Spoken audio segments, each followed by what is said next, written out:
जय माता दी भक्तजनों, कैसे हैं आप सब पर माता रानी की कृपा बनी रहे। चलिए अब कथा श्रवण करते हैं श्री दुर्गा सप्तशती के 12वां अध्याय और 13वां अध्याय, दोनों ही अध्यायों का, और इसी के साथ ही कथा की समाप्ति हो जाएगी। मैं 3 नेत्रों वाली दुर्गा देवी का ध्यान करता हूँ। उनके श्री अंगों की प्रभा बिजली के समान है। वे सिंह के कंधों पर बैठी हुई भयंकर प्रतीत होती हैं। हाथों में तलवार और ढाल लिए अनेक कन्याएं उनकी सेवा में खड़ी हैं। वे अपने हाथों में चक्र, गदा, तलवार, ढाल, बाण, धनुष, पाश और तर्जनी मुद्रा धारण किए हुए हैं। उनका स्वरूप अग्निमय है तथा वे माथे पर चंद्रमा का मुकुट धारण करती हैं। देवी बोली, देवताओं, जो एकाग्रचित होकर प्रतिदिन एवं इन स्तुतियों से मेरा स्तवन करेगा, उनकी सारी बाधा मैं निश्चय ही दूर कर दूंगी। जो मधु कैटव का नाश, महिषासुर का वध तथा शुंभ निशुंभ के संहार के प्रसंग का पाठ करेंगे तथा अष्टमी, चतुर्दशी और नवमी के को भी जो एकाग्रचित हो भक्ति पूर्वक मेरे उत्तम महात्म्य का श्रवण करेंगे, उन्हें कोई पाप नहीं छू सकेगा। उन पर पाप जनित आपत्तियां भी नहीं आएगी। उनके घर में कभी दरिद्रता नहीं होगी तथा उनको कभी प्रेमी जनों के बिछोह का कष्ट भी नहीं भोगना पड़ेगा। इतना ही नहीं, उन्हें शत्रु से, लुटेरे से, राजा से, शस्त्र से, अग्नि से तथा जल की राशि से भी कभी भय नहीं होगा। इसीलिए सबको एकाग्रचित होकर भक्ति पूर्वक मेरे इस महात्म्य को सदा पढ़ना और सुनना चाहिए। यह परम कल्याण कारक है। मेरा महात्म्य महामारी जनित समस्त उपद्रवों तथा आध्यात्मिक आदि तीनों प्रकार के उत्पातों को शांत करने वाला है।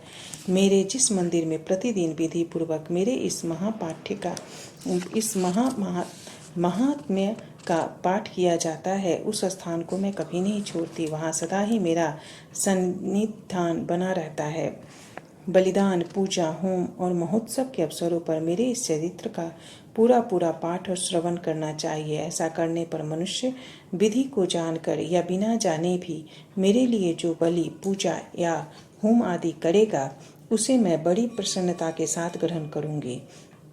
शरत काल में जो वार्षिक महापूजा की जाती है, उस अवसर पर जो मेरे इस महात्म्य को भक्ति पूर्वक सुनेगा, वह मनुष्य मेरे प्रसाद से सब बाधाओं से मुक्त तथा धन, धान्य एवं पुत्र से संपन्न होगा। इसमें तनिक भी संदेह नहीं। मेरे इस महात्म्य, मेरे प्रादुर्भाव की सुंदर कथाएं तथा युद्ध के किए हुए मेरे पराक्रम सुनने से मनुष्य निर्भय हो जाता है। मेरे महात्म्य का श्रवण करने वाले पुरुषों के शत्रु नष्ट हो जाते हैं, उन्हें कल्याण की प्राप्ति होती है तथा उनका कुल आनंदित रहता है। सर्वत्र शांति, कर्म में बुरे स्वप्न दिखाई देने पर तथा ग्रह जनित भयंकर पीड़ा उपस्थित होने पर मेरा महात्म्य श्रवण करना चाहिए।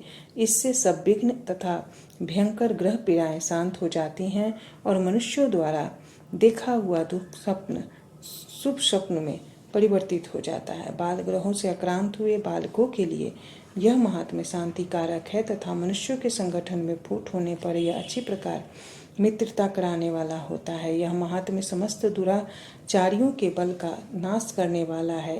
इसके पाठ मात्र से राक्षसों, भूतों और पिशाचों का नाश हो जाता है। मेरा यह सब महात्म्य मेरे सामीप्य की प्राप्ति कराने वाला है। पशु, पुष्प, अर्घ्य, धूप, दीप, गंध आदि उत्तम सामग्रियों द्वारा पूजन करने से, ब्राह्मणों को भोजन कराने से, होम करने से, प्रतिदिन अभिषेक करने से, नाना प्रकार के अन्य भोगों का अर्पण करने से तथा दान देने आदि से 1 वर्ष तक जो मेरी आराधना की जाती है, उससे मुझे जितनी प्रसन्नता होती है, उतनी प्रसन्नता मेरे इस उत्तम चरित्र का 1 बार श्रवण करने मात्र से हो जाती है।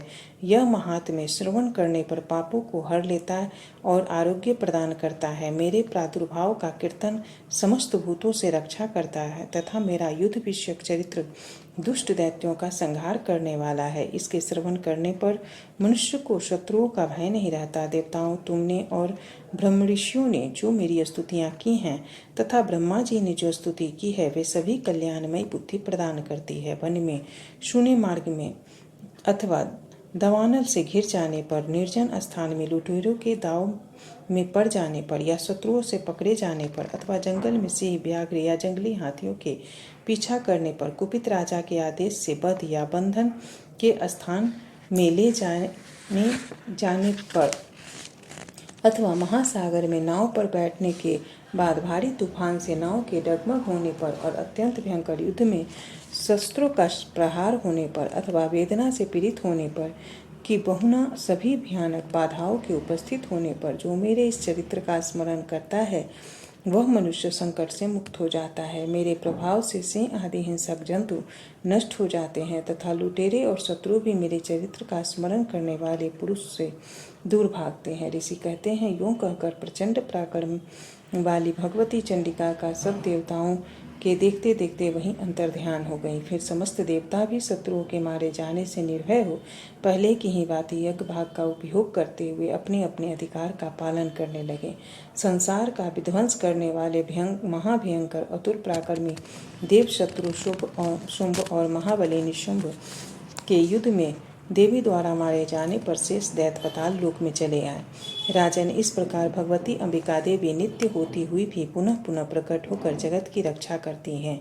वे ही इस विश्व को मोहित करती हैं, वे ही जगत को जन्म देती हैं तथा वे ही प्रार्थना करने पर संतुष्ट हो विज्ञान एवं समृद्धि प्रदान करती हैं। राजन, महाप्रलय के समय महामारी का स्वरूप धारण करने वाली ये महाकाली ही उन समस्त ब्रह्मांड में व्याप्त है। वे ही समय समय पर महामारी होती है और वे ही समय स्वयं अजन्मा होते हुए भी सृष्टि के रूप में प्रकट होती हैं। वे सनातनी देवी ही समयानुसार संपूर्ण भूतों की रक्षा करती हैं। मनुष्यों के अभ्युदय के समय वे ही घर में लक्ष्मी के रूप में स्थित हो उन्नति प्रदान करती हैं और वे ही अभाव के समय दरिद्रता बनकर विनाश का कारण होती हैं। पुष्प, धूप और गंध आदि से पूजित करके उनकी स्तुति करने पर वे धन, पुत्र, धार्मिक बुद्धि तथा उत्तम गति प्रदान करती हैं। इस प्रकार श्री मार्कंडेय पुराण में सावर्णिक मनवंतर की कथा के अंतर्गत देवी महात्म्य में फल स्तुति नामक 12वां अध्याय पूरा हुआ। त्रयोदश अध्याय, जो उदय काल के सूर्यमंडल की सी कांति धारण करने वाली हैं, जिनके 4 भुजाएं तथा 3 नेत्र हैं तथा जो अपने हाथों में पाश, अंकुश, वर एवं अभय की मुद्रा धारण किए रहती हैं, उन शिवा देवी का मैं ध्यान करते हूँ। ऋषि कहते हैं, राजन, जिस प्रकार मैंने तुमसे देवी के उत्तम महात्म्य का वर्णन किया जो इस जगत को धारण करती हैं, उस देवी का ऐसा ही प्रभाव है। वे ही विद्या ज्ञान उत्पन्न करती हैं। भगवान विष्णु की माया स्वरूपा एवं भगवती के द्वारा ही तुम ये वैश्य तथा अन्य विवेकी जन मोहित हुए हैं तथा आगे भी मोहित होंगे। महाराज, तुम उन्हीं परमेश्वरी की शरण में जाओ। आराधना करने पर वे ही मनुष्यों को भोग, स्वर्ग तथा मोक्ष प्रदान करते हैं। मार्कंडेय जी कहते हैं, कौष्टुकी जी मेघा मुनि के ये वचन सुनकर राजा सूरत ने उत्तम व्रत का पालन करने वाले उन महाभाग महर्षि को प्रणाम किया। वे अत्यंत ममता एवं राज्यापहरण से बहुत खिन्न हो चुके थे। महामुनि इसीलिए विरक्त होकर वे राजा तथा वैश्य तत्काल तपस्या को चले गए और वे जगदम्बा के दर्शन के लिए नदी के तट पर रहकर तपस्या करने लगे। वे वैसे उत्तम देवी सूक्त का जप करते हुए तपस्या में प्रवृत्त हुए। वे दोनों नदी के तट पर देवी की मिट्टी की मूर्ति बनाकर पुष्प, धूप और हवन आदि द्वारा उनकी आराधना करने लगे। उन्होंने पहले तो आहार को धीरे धीरे कम किया, फिर बिल्कुल निराहार रहकर देवी में ही मन लगाए एकाग्रता पूर्वक उनका चिंतन आरंभ किया। वे दोनों अपने शरीर के रक्त से पोषित बलि देते हुए लगातार 3 वर्ष तक संयम पूर्वक आराधना करते रहे। इस प्रकार प्रसन्न होकर जगत को धारण करने वाली चंडिका देवी ने प्रत्यक्ष दर्शन देकर कहा, देवी बोली, राजन तथा अपने कुल को आनंदित करने वाले वैश्य, तुम लोग जिस वस्तु की अभिलाषा रखते हो वह मुझसे मांगो, मैं संतुष्ट हूँ, अतः तुम्हें वह सब कुछ दूंगी। मार्कंडेय जी कहते हैं, तब राजा ने दूसरे जन्म में नष्ट न होने वाला राज्य मांगा तथा इस जन्म में भी शत्रुओं की सेना को बलपूर्वक नष्ट करके पुनः अपना राज्य प्राप्त कर लेने का वरदान मांगा। वैश्य का चित्त संसार की ओर से खिन्न एवं विरक्त हो चुका था और वे बड़े बुद्धिमान थे, अतः उस समय उन्होंने तो ममता और अहंता रूप आसक्ति का नाश करने वाला ज्ञान मांगा। देवी बोली, राजन, तुम थोड़े ही दिनों में शत्रुओं को मारकर अपना राज्य प्राप्त कर लोगे। अब वहाँ तुम्हारा राज्य स्थिर रहेगा। फिर मृत्यु के पश्चात तुम भगवान विवस्वान सूर्य के अंश से जन्म लेकर इस पृथ्वी पर सावर्णिक मनु के नाम से विख्यात होगे। वैश्यवर्य, तुमने भी जिस वर की मुझसे प्राप्त करने की इच्छा की है उसे देती हूँ। तुम मोक्ष के लिए ज्ञान प्राप्त होगा। मार्कंडेय जी कहते हैं, इस प्रकार उन दोनों को मनोवांछित वरदान देकर तथा उनके द्वारा भक्तिपूर्वक अपनी स्तुति सुनकर देवी अंबिका का तत्काल अंतर्ध्यान हो गई। इस तरह देवी से वरदान पाकर क्षत्रियों में श्रेष्ठ सूरत सूर्य से जन्म ले सावर्णी नामक मनु हुए। इस प्रकार श्री मार्कंडेय पुराण में सावर्णिक मनवंतर की कथा के अंतर्गत